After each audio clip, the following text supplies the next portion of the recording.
Friends जय जगन्नाथ स्वागत करछि मधु फैमिली ब्लॉग्स को। देखंतु आज मु गोटे हमर नॉनवेज थाली बनैबा पई मु जाईछि, किंतु एटी मु थाली रे कोन डेकोरेट करछि देखंतु। एटी प्लेन भात,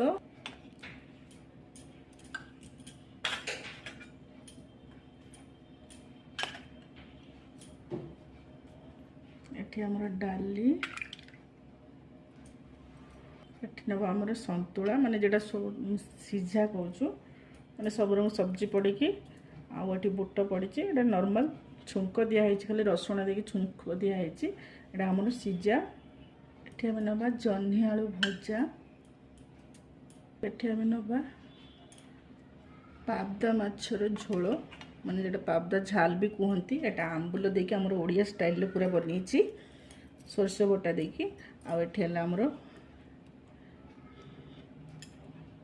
पियाज, लेंबू आमर लंका। आज मोर थाली सजाटा केमती लगुच और रेसिपीटा देखिए केमती लगुच निश्चित कमेंट रे कहतु। वीडियो भल लगे लाइक शेयर एंड सब्सक्राइब कर दिंतु। देखा नेक्स्ट ब्लॉग रे। बाय बाय, लव यू, जय जगन्नाथ।